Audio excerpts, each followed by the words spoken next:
Welcome back, everyone. It's Pet of the Week. Time Allen County Dog Warden Julie Shawhammer is with us today. This is a return appearance. This one shocks me because you took in 3 Chihuahuas from... I took in 4, actually. Took 4 from a situation up in Paulding County, I think, right? Putnam. And brought them in. We showcased them last week, and I'm like, well, how is it Chihuahuas not getting adopted? Well, that was just Friday. Yeah. So it's only the weekend, I guess, but this one is so calm, right? Yeah, and he's great. And I had my granddaughter in over the weekend, and they were fine with her, all 3 of them. I have 3 left. 1 got adopted. They were from a neglect case, so they were left in cages and not cared for on a regular basis. The temperament of these dogs is just fantastic. Right, yeah. They just love people, love the attention. We had vaccinated, all neutered, ready to go. So, you know, I've been getting a lot of calls. Do you have any little dogs? Do you have any little dogs? I have them. I have them right now, right? Yep, they're ready to go. Check them out. Did they, you know, I don't know how long they had been in cages, but we had a situation years ago at the Humane Society where dogs, I think they had come in from a hoarding case in West Virginia, and these were dogs that, as you said, have been in cages and literally never been out of cages. And I remember when they first brought them out just to get on the grass, they didn't know what. Are they trying to figure everything out? Like they're used to their freedom, you know? Yeah, actually they're doing great. Good. They go right out and go potty, and the tile floor, the concrete floor, anything like that hasn't seemed to affect them. So good.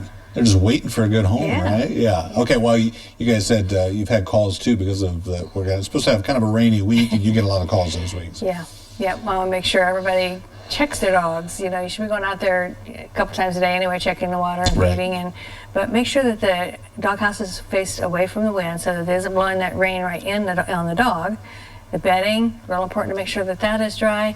Unfortunately, we still have a lot of cool temperatures. Yeah, can't seem to get away from them. Yeah, so I know eventually it's going to warm up, but, you know, check on it frequently in this type of weather. Yeah, you know, my parents years ago had a doghouse that they didn't make, but they bought, and the door would see. I mean, they could still get out the door, obviously. It's like magnetic where it. Yeah, it was like almost rain-proof. Like you couldn't get. So there are things out there, I guess, that you can do that way. And at the very minimum, a piece of tarp or something hanging down that's weighted on the bottom, so it will kind of stay down and block that wind and rain. Yeah, and you mentioned too, blankets and towels, that kind of thing. They get wet and they stay wet, don't they? Yeah.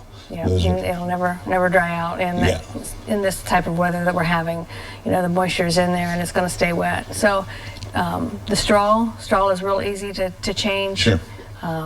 Your cedar shavings and things like that will also, you know, they're wood, they're going to absorb. So straw is about the best thing in this type of weather. Yeah, pretty cheap too. Okay, if we want to adopt him or any of the other 2, what do we need to do? Come out and visit with him a little bit.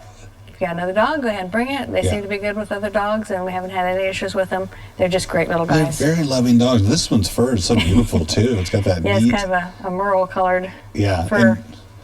Love it. And then you get to name them as well because they don't have names yet. All right, thank you, Julie. Appreciate it. Thank you. Good seeing you. Don't go away. We'll be back right after this.